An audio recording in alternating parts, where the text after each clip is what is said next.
ఎందుకు నిర్లక్ష్యం దేవుని సన్నిధి అంటే?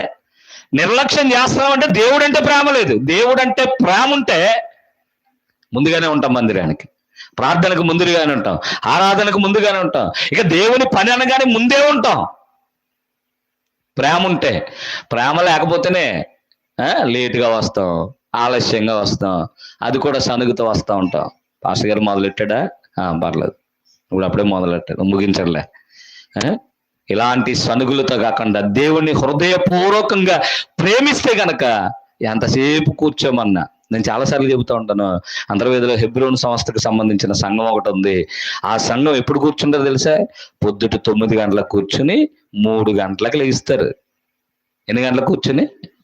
9 గంటల నుంచి 3 గంటల వరకు కూర్చుంటారు. ఎలాగనుకుంటారు? మళ్ళీ కుర్చీల మీద కాదు, కింద కూర్చుంటారు హాస్పిటల్ వేసుకుని. ఎందుకు అనుకుంటున్నారు? వాళ్ళు దేవుణ్ణి ప్రేమించారు, అందుకే అంతసేపు ఉన్నా అలా కూర్చుని ఉంటారు. 3 గంటలకే లేస్తారు, అప్పుడు భోజనాలు చేస్తారు, మరలా అలాగని చెప్పేసి ఇంటికి వెళ్ళిపోరు. ఎవరో ముసలి వాళ్ళని ఎవరినో పంపించేసి మరలా మిగిలిన వాళ్ళు 2 వేలు ఉంటాయి వాళ్ళకి, సువార్తకి వెళ్తుంటారు పత్రికలు పట్టుకుని. అయ్యో పొద్దు నుంచి మందిరంలో కూర్చున్నాం కదా, మళ్ళీ సాయంకాలం ఈ పని ఏంటని చెప్పేసి అనుకోరు వాళ్ళు. ఎందుకు? వాళ్ళు దేవుని ప్రేమించారు. అంటే ఒక సంఘాన్ని నేను చూపిస్తున్నాను కదా, అలాంటి వారిని చూసి మనం నేర్చుకోవాలి కొన్ని విషయాలు.